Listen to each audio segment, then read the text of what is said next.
오늘 내용은 하나님이 보시기에 되게 중요한가 봐요. 왜 그러냐면 이 시드기야의 마지막 장면이 성경에는 4번이나 반복되어져 있습니다. 그래서 우리가 앞에 봤던 지금 요번에 예레미야는 40장부터 시작을 했잖아요. 근데 이제 그 앞에서 봤던 예레미야 39장에 보면 이 시드기야에 대한 내용이 그대로 오늘 본문처럼 그대로 나와 있어요. 그리고 열왕기 하에 가면 이게 또 나와 있고요. 그리고 그렇게 4군데, 4번 반복되는 것 같아요. 그래서 이 부분에 대해서 하나님께서 되게 반복하고 강조하셔서 우리에게 듣게 하시는가.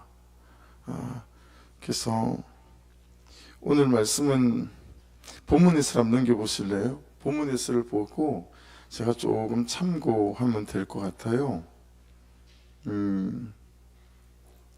유다의 마지막 왕 시드기야는 여호야김의 악한 길을 따릅니다. 이에 그가 통치한 11년 동안 예루살렘은 회개할 기회를 잃고 하나님의 진노만 점점 쌓아갑니다. 예루살렘과 유다의 진노하신 하나님은 결국 그들을 자기 앞에서 쫓아내기로 작정하십니다. 악을 행하는 데서 돌이키지 않으면 하나님의 진노하심이 반드시 이릅니다. 내 삶에서 돌이키지 않는 죄는 회개의 때를 놓치고 심판의 때를 재촉합니다. 내가 반복해서 짓는 죄는 무엇입니까? 그것을 끊고자 가장 먼저 해야 할 일은 무엇입니까? 예레미야서에서도 2번이나 반복되어지고 39장과 52장 마지막 장에서 여러분 이 시드기야에 계속 반복되는 죄는 무엇일까요? 그것은 옆에 묵상간장을 보시면 제목이 뭐라고 되어 있죠? 내 생각의 성벽을 허무신 주님이라고 되어져 있잖아요. 그러니까 시드기야의 생각이었습니다. 시드기야가 생각할 때, 계산해 볼 때, 바벨론 아닌 것 같은데, 애국 같은데? 라는 거였어요.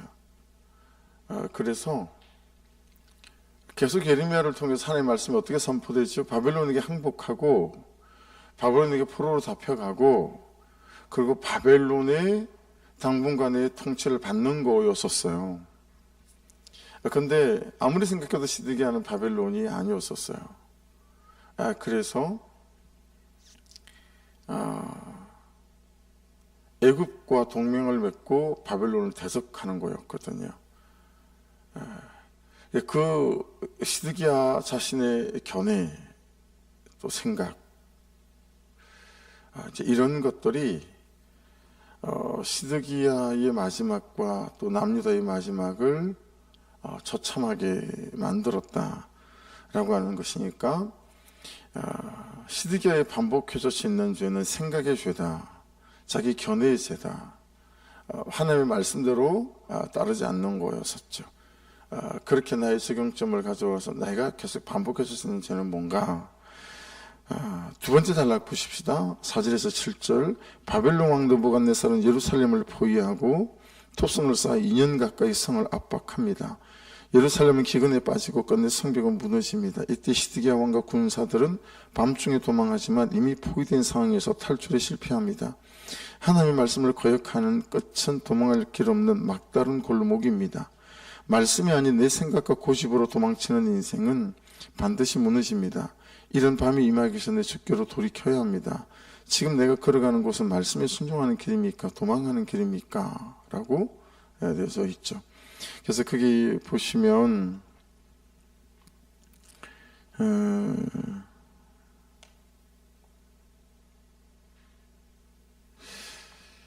4번째 단락도 보시고 넘어가죠. 여리고 평지에서 붙잡힌 시드기야는 자기 두 눈으로 아들들과 고관들이 죽임당하는 모습을 보게 됩니다. 그리고 두 눈이 뽑힌 채 바벨론으로 끌려가 옥에 갇혀 죽을 날을 기다립니다. 하나님의 말씀을 무시하고 권세를 유지하려 하다가 모든 것을 잃고 맙니다. 이처럼 회개하지 않는 자의 최후는 슬프고도 비참합니다. 하나님 없는 권세는 결국 무너져 슬픔으로 끝납니다. 내가 지키려고 애쓰는 것은 무엇입니까? 말씀입니까? 물질입니까? 권세의 자리입니까? 라고 하는 거예요. 묵상 간증도 이제 그런 배경에서 묵상 간증이 이제 기록되어져 있습니다. 이 시드기야는 여러분 요시야 왕의 막내 아들이었었어요. 조카 여호야긴이 이제 바로의 너고에 의해서 폐위가 되죠. 예. 느부갓네살에 의해서 그래서 이제 느부갓네살 왕이 바벨론 느부갓네살 왕이 시드기야를 왕으로 임명을 합니다. 그런데 시드기야는 야곱과 동맹을 맺고 애굽과 동맹을 맺고 이제 바벨론에 저항하죠. 계속적으로 하나님의 말씀이 아니라 사람의 생각으로 판단한 결과가 이렇게 되었습니다. 근데 여러분 거기 보시면 1절에 예루살렘에서 11년 동안 다스리니라 21살의 왕이 됐다고 하죠. 그리고 11년 동안 왕으로 다스렸다라고 하는 것입니다. 어떻게 보면 이런 거 아니겠어요? 예루살렘 성전과 가장 가까운 곳에 있었어요. 시드기야가. 그러니까 예배와도 되게 가까운 직은거리에 있었다라고 볼 수 있지 않겠어요? 그죠? 근데 시드기야의 삶과 신앙은 하나님과 말씀과 관계없는 삶 속에 있었다. 그의 선택과 결정들이 그게 우리는 대표적으로 드러나는 본문 중에 하나가 사무엘하 11장에 보면 이제 다윗에 대해서 말씀하시는 대목이 있잖아요. 그 해가 돌아와 왕들이 출전할 때가 되매 다윗이 요압과 그에게 있는 그의 부하들과 온 이스라엘 군대를 보내니 그들이 암몬 자손을 멸하고 랍바를 에워쌌고 다윗은 예루살렘에 그대로 있더라 라고 하는 유명한 본문이죠. 그리고 다윗이 저녁 때 일어나요. 그리고 왕궁 옥상을 거닐다가 바세바를 보게 되어지죠. 그래서 신하를 보냅니다. 누군지 좀 알아봐라. 근데 여러분 그 대목에서 성경이 놓치지 않고 다윗의 마음을, 생각을, 감정을 꿰뚫어 보는 문장이 하나 있어요. 그게 뭐냐면 심히 아름다워 보이는지라입니다. 그곳에서 보니 한 여인이 목욕을 하는데 심히 아름다워 보이는지라. 여러분 에덴 동산에서 선악과를 아담과 하와 볼 때 했던 내용과 똑같죠. 먹음직도 하고 보암직도 하고. 그러니까 다윗도 예루살렘 성전에 가장 가까이 있고 예배와 가장 직은 거리에 있었죠.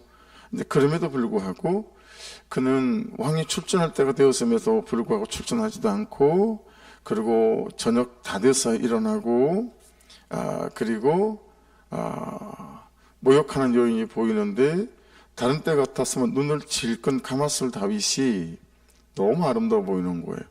그래서 신하를 보냈어요. 누군지 좀 알아봐라. 그래서 여러분 갔더니 신하도 아는 여인이었어요. 그 얘기는 다윗도 다 아는 여인이었다라는 거예요. 와서 뭐라고 보고하냐면 바세바가 아니니까 그렇게 보고해요. 그러니까 이건 우리가 아는 사이에서 말하는 거예요. 누군데 바세바라고 하는 여인이 있던데요? 라고 말하지 않고 바세바가 아니니까. 저도 알고 왕도 아는 사람이에요. 예, 우리의 아내였으니까요. 예. 그러니까 다윗이 그러면 아이쿠 해야 되는 거잖아요. 근데 야 데리고 와라. 그렇게 해요.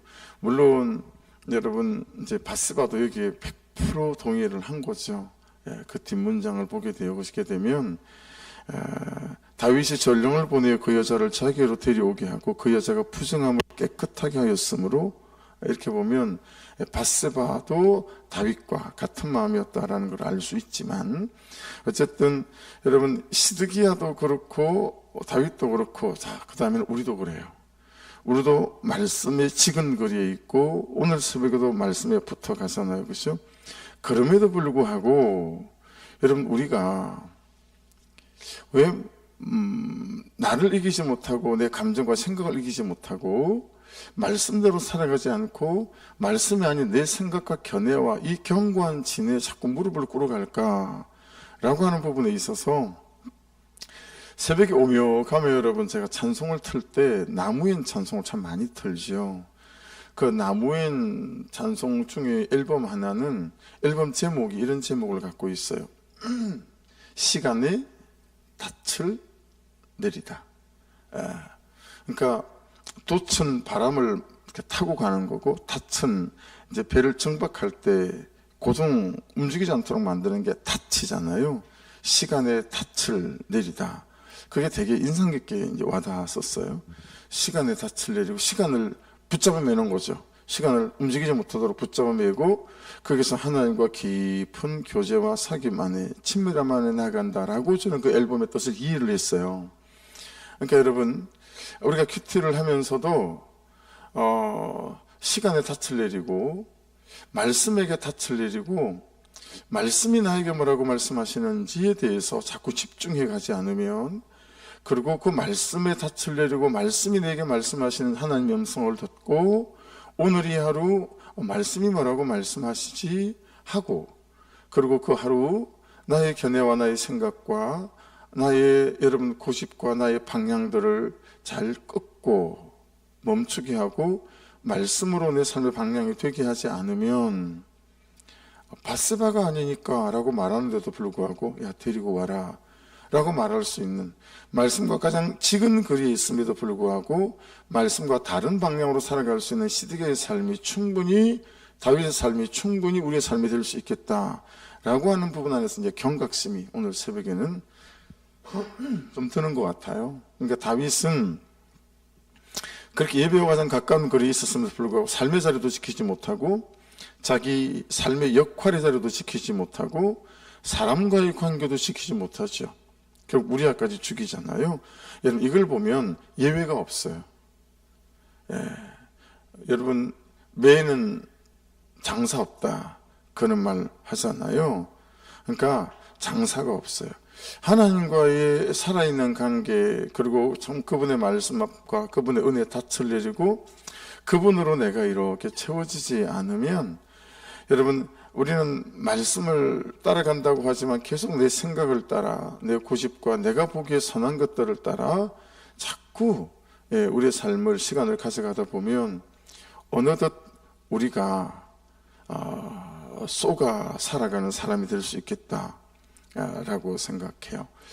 여러분, 12제자가 저는 살아있을 때보다, 기적을 행하고 다닐 때보다 그들의 삶이 훨씬 아름다워 보이는 때는 그들의 마지막인 것 같아요.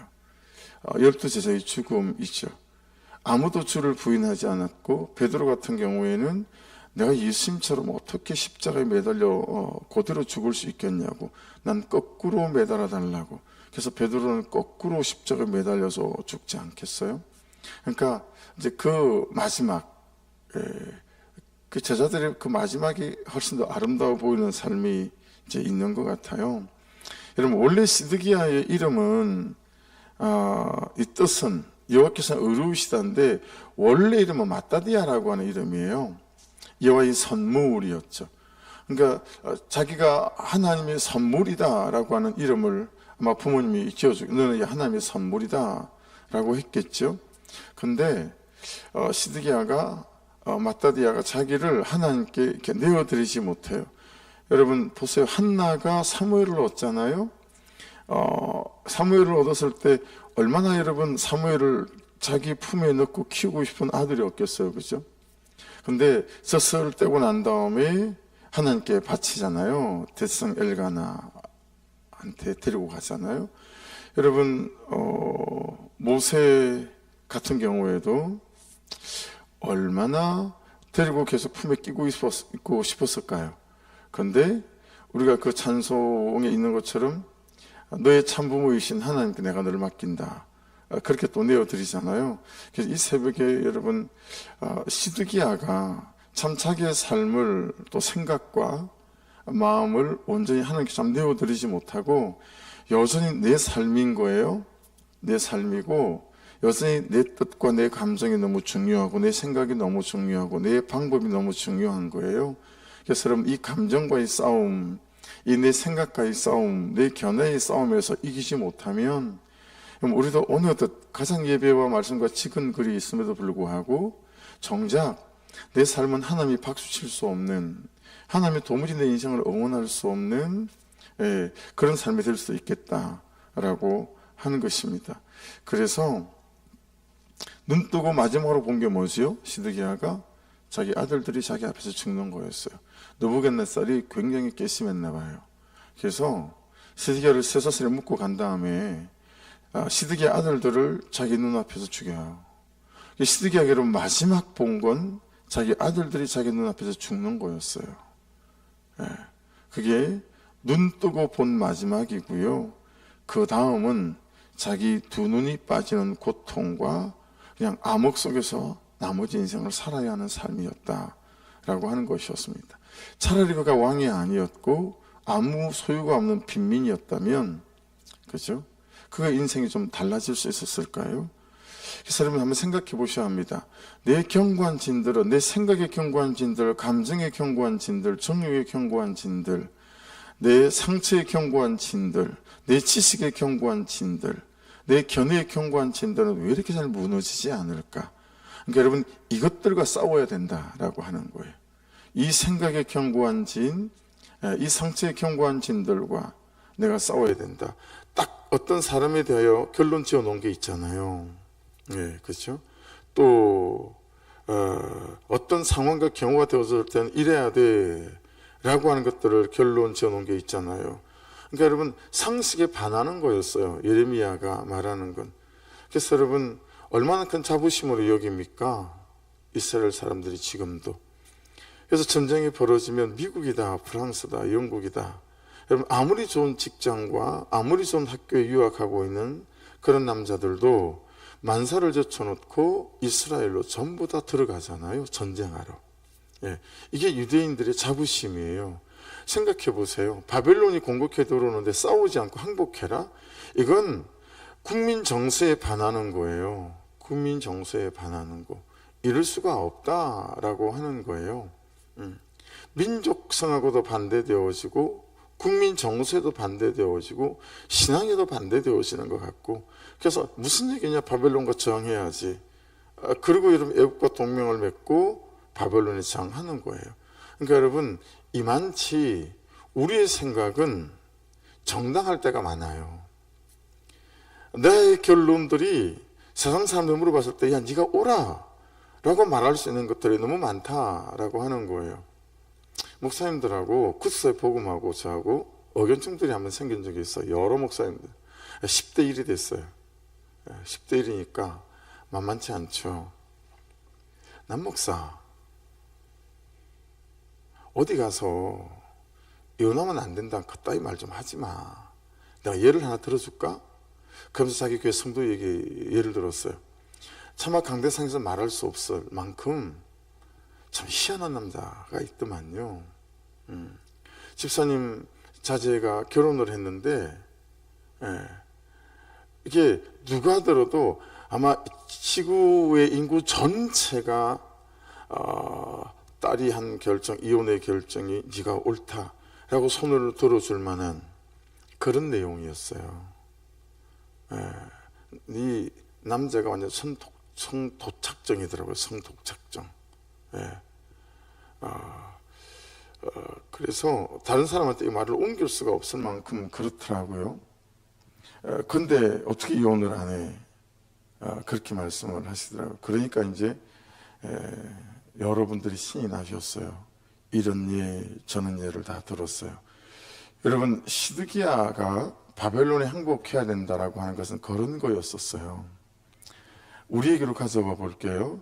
여러분의 가정 안에서 우리의 관계 안에서 여러분이 들었던 한마디 말, 또 그가 나한테 보이는 태도, 그죠?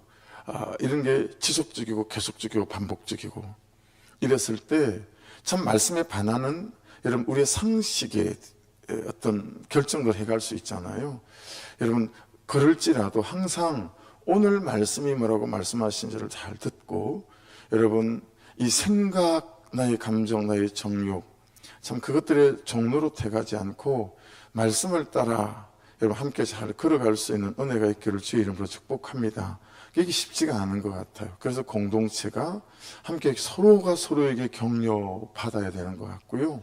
또 서로가 서로에게 참 어렵겠지만 집사님 말씀이 말씀하시는 건 이것인 것 같아요 라고 그래서 참 생각해 보게 되는 거죠. 시드기야를 보면서 야 나에게 그런 상황이 닥친다면 어떨까? 너무 억울한데? 이건 아닌데?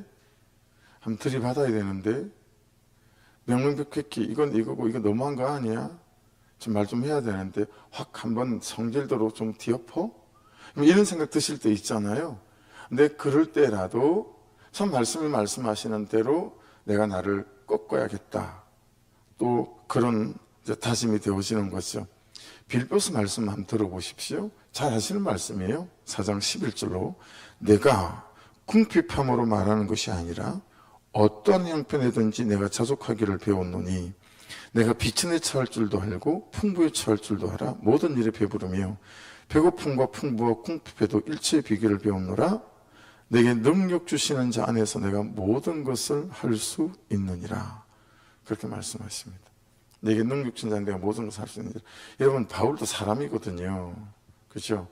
1차 전도여행 하다가 중간에 되돌아가 버린 마가 2차 전도여행 때에 나 그놈은 절대 못 데리고 가. 바나바랑 오판 싸우잖아요. 그렇죠?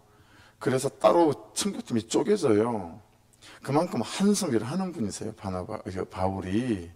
그런데 그런 분이 여러분 이제 말씀대로 살아가면서 자기의 의견과 자기의 생각을 꺾어가고 나중에는 이런 마가와 함께 다시 또 사역에 함께 하거든요. 그래서 그런 부분 안에서 오늘 말씀이 우리를 또 깨닫게 하고 돌아보게 하는 대목이 있습니다.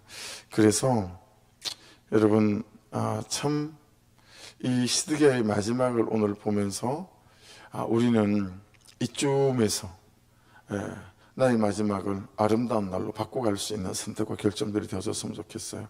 우리는 아직 마지막이 아니잖아요. 지금부터 충분히 우리 삶의 물꼬를 바꿀 수 있잖아요. 그렇죠? 그래서 참 이 말씀을 붙잡고 오늘 기도하실 때 하나님, 저는 이쯤에서 제 삶의 방향과 신앙의 물꼬를 바꿀 수 있도록 도와주십시오.